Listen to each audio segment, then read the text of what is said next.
Voilà, nous sommes dans le ZCL dernière partie. Dans un instant, nous allons recevoir Woody Marichaux. Bonjour. Bonjour. Merci d'être là. Il a écrit un ouvrage qui s'appelle... que je n'ai pas encore lu. C'est la première fois que je fais ça, que je reçois un écrivain sans avoir lu son bouquin. Ben, enfin, on le lira. On en va en parler. Entrepreneuriat en pays contraint. Et puis, ce livre qui semble, d'après ce qu'on m'a dit déjà, qui vaut son pesant d'euros. Voilà.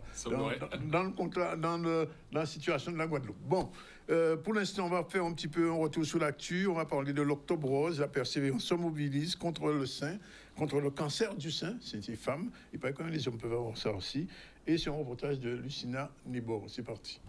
C'est le mois d'Octobre Rose et on veut montrer que cet établissement, la Persévérance, la cité scolaire de la Persévérance, est mobilisé avec, regardez cette mer de roses, ces vagues de roses qui vont défiler dans Pointe-à-Pitre pour montrer à quel point nous sommes concernés.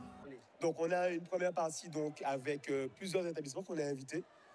Nous allons passer par la rue Frébeau, la place de la Victoire et finir par la place de la mairie de Pointe-à-Pitre. Et sur cette mairie, il y aura une grande Zumba géante avec qui veut bien nous rejoindre pour justement montrer que nous sommes présents. En musique aussi. L'explication de ce projet, c'était de mettre en place les stands qu'on va présenter aux élèves cet après-midi, organiser la salle, décorer et apprendre comment sensibiliser les élèves que, en fait, si on se fait dépister tôt, plus on aura plus de chances de se faire soigner tôt et on aura plus de chances de guérir du cancer du sein. Donc, faut qu'on se fasse dépister tôt, que ce soit femmes et hommes, parce que ça touche les femmes et les hommes aussi. Et surtout en Guadeloupe, parce que le chlordécone est le principal facteur aussi du cancer. Donc, c'est pour ça que j'aimerais bien que les femmes et les hommes aillent se faire dépister tôt. C'est une cause qui me tient à cœur puisque j'ai perdu ma maman il y a quelques mois de cette maladie. Alors c'est pourquoi j'ai décidé de m'investir encore plus. C'est vrai que quand j'ai été élue Miss Guadeloupe, je m'investissais déjà auprès des associations qui œuvrent. Mais maintenant, vraiment, j'ai envie de faire le pas encore plus. Donc lorsque j'ai reçu cette belle invitation de la Cité de Persévérance, c'est avec grand plaisir que je me suis rendue disponible. Vraiment a fait bouger les lignes en Guadeloupe, c'est le moins qu'on puisse dire. Deuxième sujet, le forum de la formation, une route pour l'emploi, effectivement, dans une situation un petit peu contrainte, comme dirait M. Marichaux. La formation, non, mais le président de région a annoncé un nouveau centre de formation. Est-ce qu'il y a mieux que Guadeloupe Formation? Parce que Guadeloupe Formation aujourd'hui, c'est le degré zéro. Deuxième sujet, on regarde. L'État, à travers son plan pour l'initiative pour les compétences, finance France Travail à hauteur de 55 millions d'euros pour pouvoir offrir un panel de formation sur la période 2024-2027, 55 millions d'euros. En 2024, ça a été dit tout à l'heure, 2000 places de formation sont proposées à l'ensemble des Guadeloupéennes et des Guadeloupéens pour trouver une formation qui est en adéquation avec leurs envies et avec les besoins du marché. Et derrière, je l'espère pour eux, trouver un emploi durable. L'événement, c'est une route pour l'emploi. Ce n'est pas anodin, puisque la formation professionnelle, elle doit amener accès à l'emploi et au marché du travail. Donc, et pour certains, il faut des étapes. Et donc, sur cette route, pour beaucoup, le développement des compétences par la formation est important. L'objectif, c'est vraiment ça, permettre à 2000 personnes, en fait, pour faire simple, de pouvoir entrer en formation d'ici la fin de l'année. Le stand YouCan, c'est un stand qui est dédié à la réalité virtuelle, où les candidats qui se prêtent aux jeux, parce qu'en fait on a des jeux, ils se découvrent, ils découvrent leurs affinités principales et les pistes de métiers auxquelles ils n'auraient pas pensé. Donc on ouvre le champ des possibles grâce à la réalité virtuelle. Donc d'abord on utilise les bornes arcades qui sont ici, et ensuite ils passent sur les casques pour découvrir des environnements professionnels et s'immerger dedans. Le fête doit être organisé pour les habitants de la planète voisine. Ils viennent d'arriver, ils sont... Donc du coup, j'ai différents choix et je dois faire le choix qui me ressemble le plus. Et donc du coup, ça enregistre toutes mes réponses précédentes pour faire un tri. Oui, j'ai pu trouver des choses qui m'intéressaient. J'ai pu faire des stands où ils proposent des formations en alternance. Personnellement, moi, j'ai pris l'hôtellerie, la restauration. Alors, on a mis en place un système de QR code qui mène directement sur notre site internet. Donc, en cliquant, on arrive sur notre fiche contact et la personne donc, peut s'inscrire en formation. Elle choisit son pôle, la formation, elle rentre ses coordonnées et ensuite elle est inscrite. Ils nous disent aussi leurs besoins, donc le besoin de formation.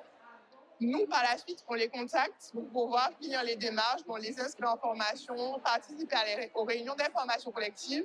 Et du coup, lors de cette réunion, elles ont toutes les informations liées à la formation et à l'entrée en formation. Et, hier, au World Trade Center, on va parler d'entrepreneuriat, puisqu'on reçoit Widy Marichaux qui vient de sortir ce pavé sur la situation de l'entrepreneuriat dans des îles. Alors, vous êtes né à Paris, je crois, c'est ça? Oui, né à Paris, mais tout de suite après... à 100%. Voilà, 4 mois après, j'étais en Guadeloupe. Donc, alors, donc vous êtes entrepreneur, vous avez une entreprise Nexus, c'est ça? Oui. Ouais, qui est plantée en Guadeloupe, mais pas seulement. En fait, le groupe, c'est le groupe Nogué, qui est un groupe familial. Nogaé, c'est mes 2 filles, Noah et Gaëlle. Gaëlle ici. C'est Noah qui est là. Gaëlle qui est là. Gaëlle qui est là, la plus grande. Oui. Et quel est le périmètre de votre entreprise? En fait, c'est un groupe technologique. Donc, nous sommes présents en fait à Madagascar, à Dakar, donc au Sénégal, Côte d'Ivoire, le Canada et la France, après les Antilles. Bon. Alors, ça a commencé comment? En fait, moi, déjà, ça a commencé il y a 35 ans, lorsque j'ai commencé à développer mes premières entreprises en métropole, puis en Guadeloupe. Et progressivement, c'est ce que j'explique dans le livre, j'ai développé sur l'extérieur. Et ça, c'était lié à un certain nombre d'événements tout au long, en fait, c'est ça que je parle de pays contraints. C'est qu'à certains moments, je me rendrais compte que dans certaines activités ou dans certaines mises en place d'entreprises, il m'était nécessaire de pouvoir travailler avec l'extérieur. Mais dans mon travail avec l'extérieur, il ne suffisait pas juste d'avoir des sous-traitants. J'ai en fait implanté des entreprises dans d'autres pays. Alors pourquoi le papillon monarque vous a marqué comme ça? Pour 2 aspects. Déjà, papillon, c'est chez nous, c'est la Guadeloupe. Oui. Et deuxièmement, en discutant avec mes enfants aussi, on cherchait, en fait, on a parlé de CEBOL. Parce que là, quand vous voyez le titre du livre, en bas, vous avez à ceux qui malgré les obstacles choisirent de bâtir, d'innover et de transmettre. Et derrière, il y a le papillon. Voilà. Oui. Et le transmettre correspond au papillon parce que ce papillon-là, monarque, il prend plusieurs générations pour aller d'un endroit à un autre. Et les générations qui reviennent, en fait, les générations plus tard reviennent dans le pays de base. Et le papillon de base, lui, il est déjà mort depuis un moment. Et cette notion de transmission, en fait, de l'information, c'est très important. Et en lien avec les deux. Alors, vous le précisez que ce n'est pas un livre pour critiquer, mais c'est pour raconter peut-être votre saga et puis les difficultés. Quand même, il y a des difficultés dans l'entrepreneuriat. Voilà, en fait, c'est pour démystifier aussi la notion de contrainte. Parce qu'au départ, on n'était pas... Le mot contraint peut être pris négativement. Alors que l'écriture qui est là, c'est un livre où il y a un mélange d'autobiographie. Donc, c'est une histoire chronologique qui va de 90 à maintenant, et 90 par rapport aux premières années en fait, d'entrepreneuriat. Et en parallèle, je fais des analyses par rapport aux choses rencontrées dans les différents chapitres présentés dans les pays. Et on dit qu'on gagne et on ne perd pas, on apprend. Et c'est cet apprentissage qui est... C'est Nelson Mandela. Et c'est cet apprentissage-là qui est dans les pages en termes d'analyse, vous dire voilà ce qui est arrivé. Peut-être que si on avait fait les choses différemment, de telle ou telle manière, on aurait eu un résultat différent. Alors prenons le cas de la Guadeloupe, puisque nous sommes en Guadeloupe maintenant. Est-ce que l'entrepreneuriat aujourd'hui en Guadeloupe est compliqué? C'est-à-dire entre le millefeuille, ce fameux millefeuille, le rapport avec les collectivités, quelquefois, qui sont lentes à payer, il faut le dire aussi, qui ont des difficultés, etc., avec aussi des personnels, quelquefois, qui n'ont pas toutes les compétences nécessaires, ça arrive aussi. Quels sont les obstacles que vous rencontrez quand vous montez votre entreprise en Guadeloupe? On a 2 types d'obstacles. Quand on est en Guadeloupe, on a déjà des obstacles naturels.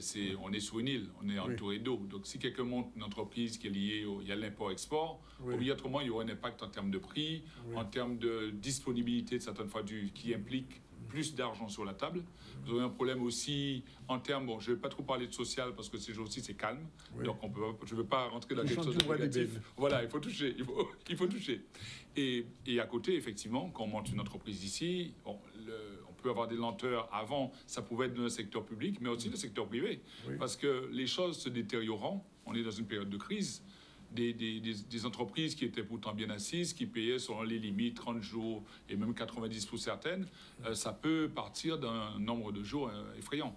Donc, pour répondre, De manière réaliste, oui, il y a des difficultés plus importantes que si on est dans une grande métropole. Par contre, le but du jeu d'un livre tel que celui-là, c'est en plus d'autres types de livres, d'autres types de choses mises en place, c'est trouver les voies et moyens pour pouvoir et se on arrive développer. quand même, comme on dit, à se faufiler, à trouver sa voie. Oui.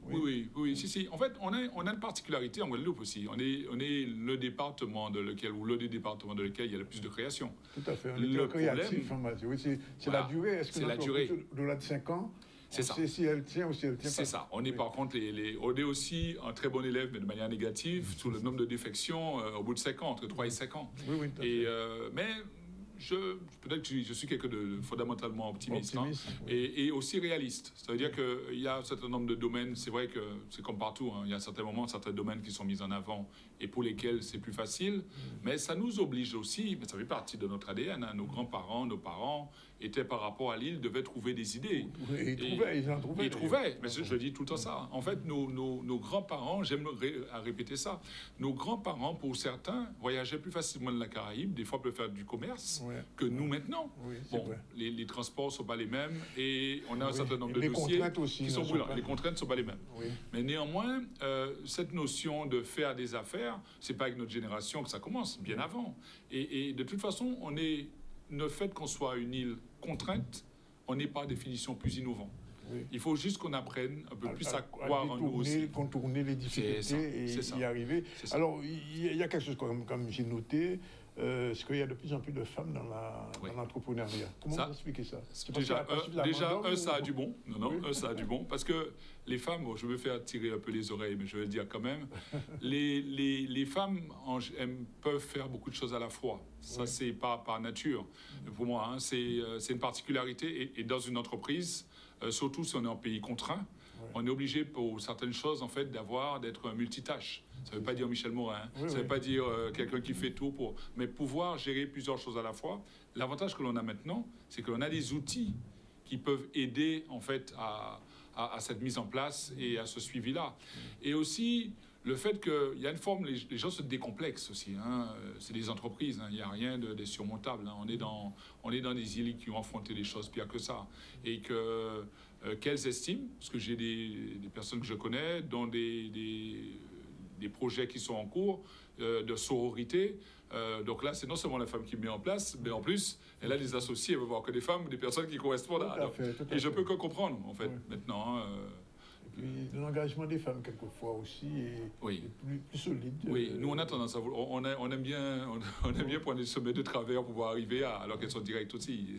Alors, parmi les nouveautés, quand même, depuis moins d'une dizaine d'années, c'est l'intelligence artificielle. Comment, au niveau de l'entrepreneuriat, vous, en tant qu'entrepreneur, vous avez réussi, j'imagine, puisque vous le racontez, à ne pas tomber, entre guillemets, dans le piège. Oui. En fait, il y a à la fois un piège et aussi, je suis d'accord avec le fait que l'intelligence artificielle, c'est l'une des plus grosses révolutions qu'on ait connues depuis le début de l'humanité. Ça, j'en suis persuadé.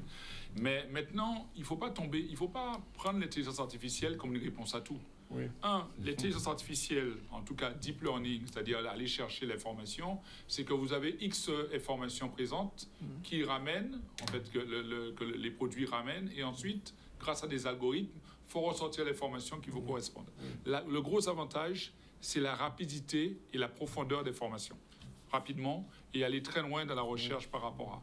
Maintenant, soit nous, on donne une plus-value à cette intelligence artificielle. On n'est pas, nous, des dépendants de cette intelligence artificielle. Si on est dans ce cadre-là, nous sommes au même niveau qu'à l'époque, avec des gens, enfin à l'époque maintenant, il faut le dire, avec des gens comme Google, qui faisaient des recherches sur Google, qui posaient mal une question et qui avaient une réponse qu'ils intégraient comme étant chose acquise. Je dis toujours à mes filles que nous, à l'époque, on avait des encyclopédies, on faisait une recherche d'informations, on écrivait beaucoup, sous une base qui était quand même restreinte, mais il y avait quelque chose d'assez puissant, c'est qu'on apprenait à poser des questions. Tout à fait. Et je sais que c'est là où le bas blesse. Et on retenait ce qu'on avait appris. Et on retenait ce qu'on avait aussi appris. Parce qu'à partir du moment où on a un support, un assistant qui, pour nous, on se base complètement sur l'assistant, non, on commence à disparaître progressivement. Alors, comme vous avez fait de l'entrepreneuriat en Guadeloupe, mais pas que, est-ce que c'est plus contraint dans les autres pays qu'en Guadeloupe? Comment vous qualifiez un petit peu ce que vous avez connu dans les autres pays où vous avez investi? Alors, le paradoxe que l'on a, par exemple, quand vous allez sur l'Afrique de l'Ouest, quand vous êtes, par exemple, sur le Sénégal et la Côte d'Ivoire, eux, je disais, ils avaient en moyenne, il y a quelques années, 6% des personnes qui avaient un compte en banque. Ouais. Donc, qu'est-ce qui s'est passé? 6%, entre 6 et 10. Ouais. Et là, je parle l'Afrique, mais je parle aussi Madagascar et autres. Et 6% des personnes qui ont un compte en banque, mais 90% des personnes ont un téléphone portable. Ouais. Donc oui, qu'ont fait les grandes entreprises? Elles ont investi sur la recherche, sur le paiement avec les téléphones portables. Donc, grâce à ces pays-là, les grands créateurs, producteurs, en tout cas entreprises dans ce domaine-là, ont fait un saut technologique pour permettre de développer. Tout ça pour revenir à quoi? Pour revenir au fait que ces pays-là, effectivement, sous certains aspects, on est très loin de ces pays en termes négatifs du terme, c'est-à-dire qu'il n'y a pas d'accompagnement pour les entreprises mises en place. Les conditions sont effroyables pour certains. Regardez le cas de Madagascar.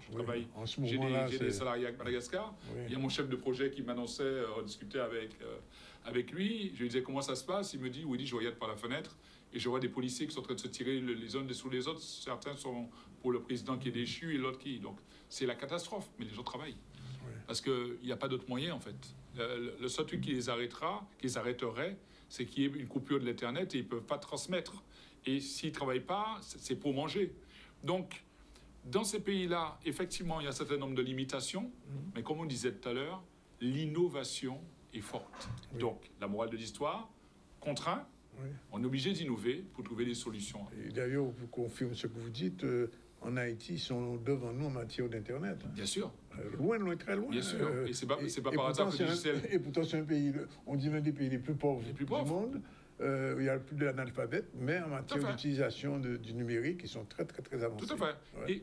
Et je trouve, là aussi, je le pense vraiment, et je trouve qu'on a, par exemple, on a des cerveaux ici, des gens qui terminent et qui ont de super cerveaux, mais maintenant, ce problème-là peut les limiter aussi. Oui. Parce qu'ils savent qu'ils ont un niveau scolaire, plus l'intelligence peut-être comme ce qu'on le définit, mais quand ils arrivent, il faut être sur un projet, ils se contentent d'eux, alors que les choses ont été moins importantes à la base, la recherche plus importante derrière, et le résultat aussi ont été plus probants.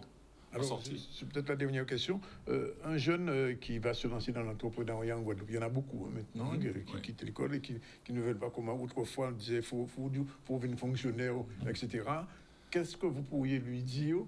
Quels sont entre guillemets, les conseils que vous donneriez à un jeune, autre que vous, deux filles, qui voudraient se lancer dans l'entrepreneuriat en Guadeloupe? Oui, première chose, c'est apprendre à se connaître. Oui. Vous savez la différence qu'il y a entre l'enseignement sur l'Europe, par exemple, et la France, et singulièrement le Canada ou les États-Unis, j'ai vu ça avec le cas de ma fille, c'est qu'ils apprennent en premier lieu, dans le cas du Canada et des États-Unis, à se connaître soi. Oui. Qu'est-ce qu'on sait faire, comment on sait faire, et se positionner. Ensuite, remplir la tête, ça tout le monde peut faire, surtout maintenant avec les outils, tout le monde se remplit la tête. Donc un jeune qui veut se lancer dans l'entrepreneuriat, il faut qu'il sache ce pourquoi il est fait, et où il n'est pas mauvais, où il est bon. Et après ça, maintenant, les formations, il y a les formations partout. Maintenant, il faut séparer, il faut trouver les bonnes infos pour pouvoir y arriver. Il y a matière à, il ne faut pas se baser en premier lieu sur les subventions pour aller créer une entreprise. Ça aussi, le bas blesse. Oui.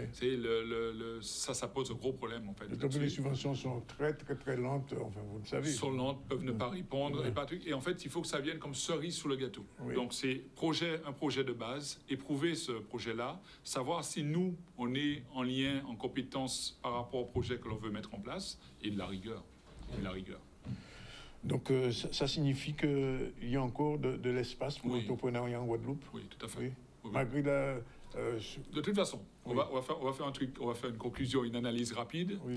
L'État se désengage de plus en plus. C'est clair. Hein. C'est la crise, il y a de moins en moins d'eux. Donc, les personnes qui sont intéressées par les postes dans les administrations, il y a fort à parier que dans les temps à venir, il y aura moins de propositions. On va supprimer. Donc, les retraités ne sont pas remplacés. C'est ça, ne sont pas remplacés. Oui. Et en face, quelqu'un qui monte une entreprise avant, qui prenait 10 salariés, maintenant il en prend 2. Oui. Il va se faire aider d'assistants et de choses dont on parle là. Donc, la morale de l'histoire, c'est que si on ne prend pas ce train-là, nous, on n'aura pas de train.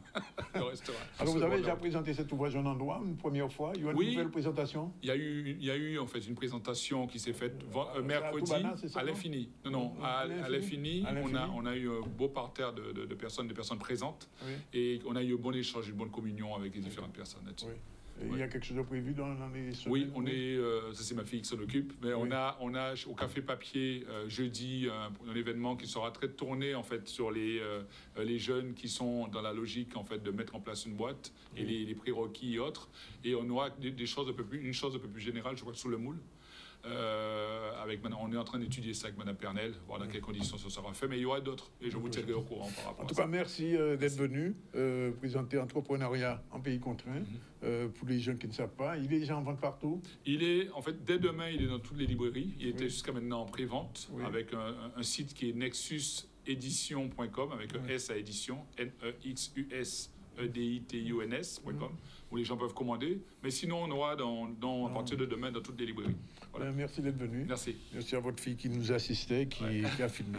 Voilà, on revient rapidement à l'actualité. Avant-dernier sujet, la journée de détente de l'association Ancrage, sur un reportage de Lucien Libor. C'est parti. Ce sont des seniors qui résident dans le sud Basse-Terre, pour la plupart. Et on a voulu leur proposer, leur offrir, si j'ai pu dire cela, une journée détente depuis la plage de Raisin-Clair. Donc, ils se sont baignés, ils se sont amusés.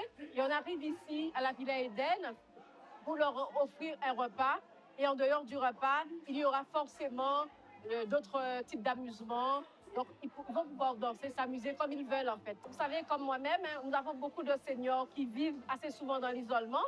Et l'objectif étant pour nous, centre social, de pouvoir les faire sortir de leur quotidien et leur proposer justement cette journée extraordinaire qui, selon nous, est tout bénéfique pour eux. Nous avons débuté par une matinée au bord de la mer et maintenant nous sommes venus dans la salle des Éden pour pouvoir finir de passer la journée. C'est une journée de rencontre avec les aînés de Basse-Terre et avec le groupe KNG. Donc nous sommes bien contents d'avoir fait cette réunion. C'est une réunion de famille parce que tout le monde se connaît presque, tout le monde se rencontre et tout le monde est content de passer cette journée ensemble. Cette sortie a été organisée par l'association Ancrage qui nous a invités vraiment d'une manière dans le cadre de la Semaine Bleue pour terminer en beauté notre Semaine Bleue, puisque c'était la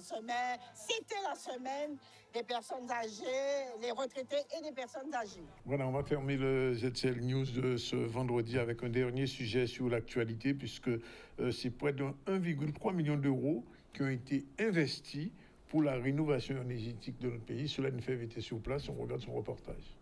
C'est une réunion très importante dans le cadre de la transition énergétique.